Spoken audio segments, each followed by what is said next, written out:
నమస్తే రైతు సోదరులకు శుభోదయం. నేలతల్లి కార్యక్రమానికి స్వాగతం. పంట సాగులో రైతుకు అతి కీలకమైన సమస్య కలుపు.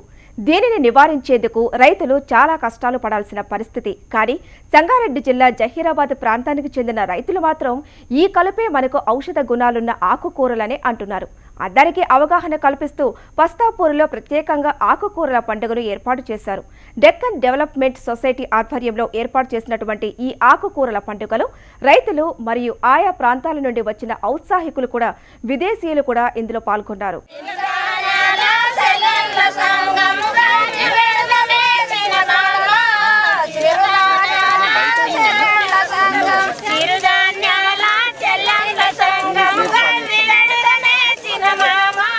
ఈరోజు ఆకుకూరల పండుగ అన్నమాట. మన భూమి మీద ఏమేమి ఆకుకూరలు దొరుకుతాయి అనేది ఇక్కడ చేనులకు వచ్చినాము. చాలామంది ఆడపిల్లలు మగపిల్లలు ఇక్కడ ఆకుకూరల గురించి తెలుసుకోవడానికి వచ్చిండ్రు. హైదరాబాద్కి వెళ్ళి చాలా దూరంలోకి వెళ్ళి వచ్చిండ్రు అనమాట. వాళ్ళకు మేము చేనులలో తిరిగి ఏమేమి ఆకుకూరలు ఉన్నాయి, ఏమేమి రకాలు ఉన్నాయి, ఎట్లా ఏ ఆకుకూర తింటే ఆరోగ్యంకి ఎట్లుంటుంది అనేది దాని మీద వాళ్ళకు ఒక్కొక్క ఆకుకూర గురించి ఇప్పటిదాకా చెప్పినాం సార్ చేనులో. అయితే ఇప్పుడు మన చేనులో ఏమేమి ఉంటాయి అంటే ఆకుకూరలు దొగ్గలి కూర, ముర్లు దొగ్గలి, పాయిల కూర, జొన్న సెంచలి కూర, ఉసికే దొగ్గలి కూరలోనే 3 రకాల దొగ్గలి కూర ఉంటుంది సార్. గునుగు కూర, మళ్ళా అడవి మెంతెం కూర అని ఉంటుంది. ఇట్లా చాలా రకాల ఒక 50-60 రకాల ఆకుకూరలతోని మనము వంటలు చేసుకొని తింటాం అన్నమాట. చేనికి వస్తే కలుపు అవుతుంది చేనులో, మన చేనులో. మళ్ళా గోదలకు మేత అవుతుంది, బలరకు గోదలకు మేత తీసుకుపోతాము, ఆకుకూరలు దింపుకపోతాము. పుండికూరల మనకు 3 రకాల పుండికూరలు ఉన్నాయి. ఎర్ర పుండికూర, తెల్ల పుండికూర, గుమోజు పుండికూర అని 3 రకాల పుండితనాలు ఉన్నాయి మన దగ్గర. వాటితోని ఆకుకూర వస్తుంది. సిరిధాన్యాల పంటలు అంటే చింతలేని పంటలు, చింతలేని వంటలు. ఎందుకంటే సిరిధాన్యాలకు పోతామంటే ఆకుకూర దొరుకుతుంది మనకే, అందులో కాయలు వస్తాయి మనకే, మన భూమి మంచిగా అవుతుంది మనకే అన్నట్లు. ఈ సిరిధాన్యాల పంటలు అంటే ఈ పంటలు వేసుకున్న వాళ్ళకి చింత ఉండదు, తిండితో చింత ఉండదు, గాసంతో చింత ఉండదు, మేతతో చింత ఉండదు.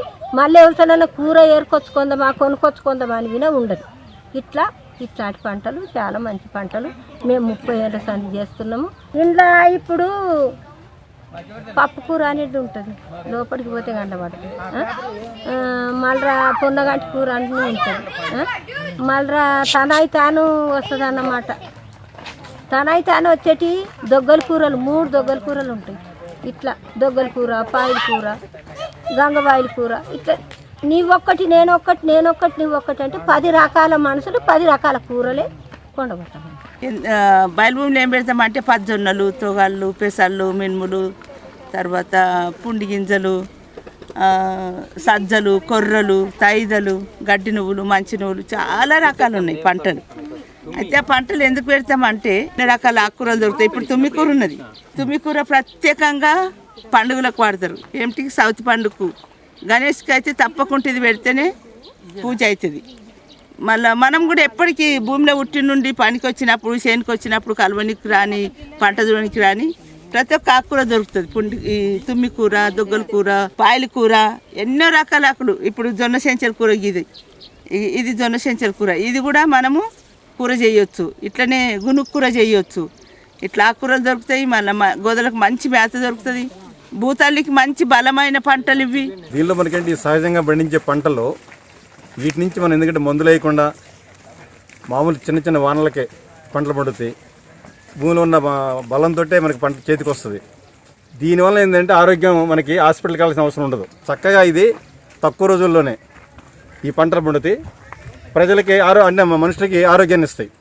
రెండోది, గవర్నమెంట్ తరఫున కూడా చేయాల్సింది ఏంటంటే ఇలాంటి వాటికి ప్రోత్సాహం చేస్తానికి ఈ చిరుధాన్యాల పంటలు, ఈ మన నేటివిటీ పంటలను పండించడానికి రైతులకి ప్రోత్సాహానికి విత్తనాలు ఇవ్వటం, అవి కొనడానికి కూడా వాళ్ళకి ఎక్కువ ధర పెట్టేసి వాళ్ళ దగ్గర తీసుకోవటం, దాన్ని పబ్లిక్ డిస్ట్రిబ్యూషన్ ద్వారా అంటే పౌర సరఫరా ద్వారా అందించి ఏర్పాటు చేయాలి.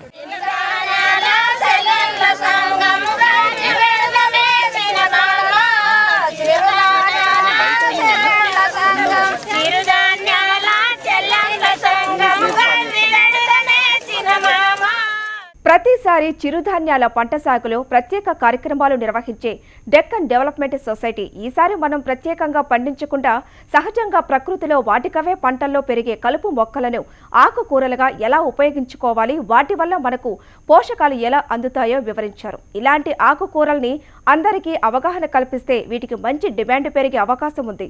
రైతులు సాధారణ ఆకుకూరలతో కలిపి వీటిని కూడా అమ్ముకుంటే అదనపు ఆదాయం ఉండే అవకాశం ఉందని డీడీఎస్ డైరెక్టర్ సతీష్ అంటున్నారు.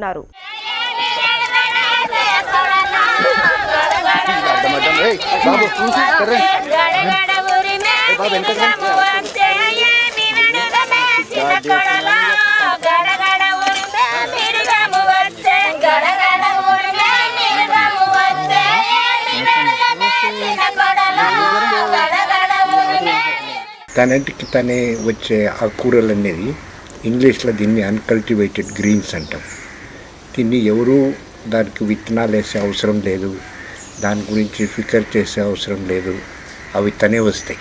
మనము మంచిగా భూమిలో పెంటెరు వేసుకొని పంట పండిస్తే ఆ పెంటెరుల విత్తనాలు అవే మొలుస్తాయి. దానికోసము ఎవరు ఏం కష్టపడే అవసరం లేదు. అయితే అవి ఒక ఆరోగ్యము పోషకాల భాండాగారాలు.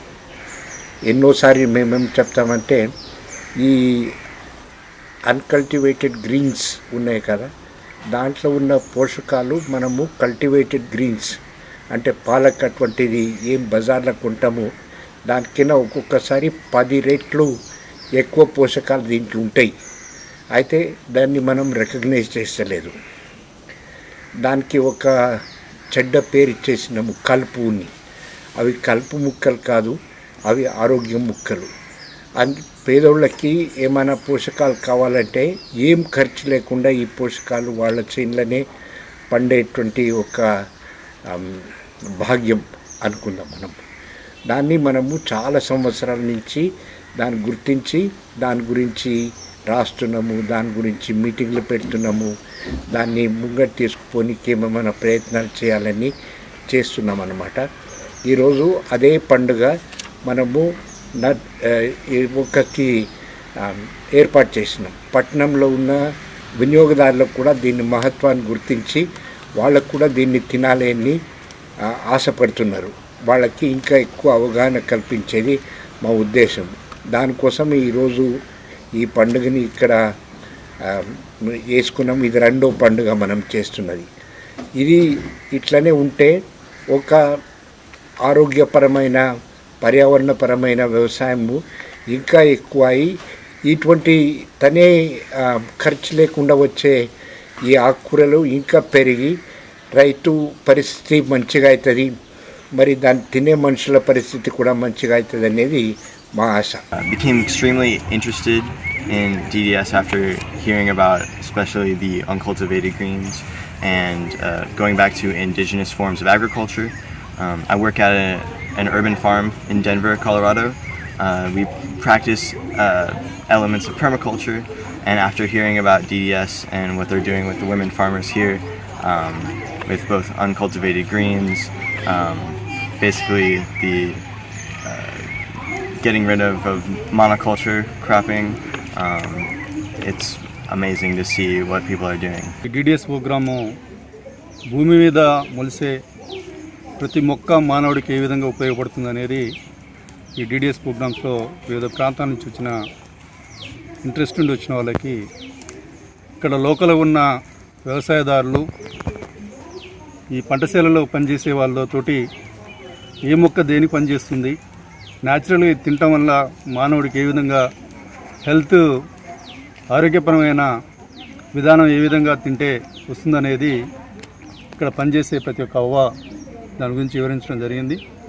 ఇలాంటి ప్రోగ్రామ్స్ నేను అనుకోవటం ఏంటంటే ఓన్లీ ఈ విధంగా కాకుండా మండల్ హెడ్ క్వార్టర్స్లో కూడా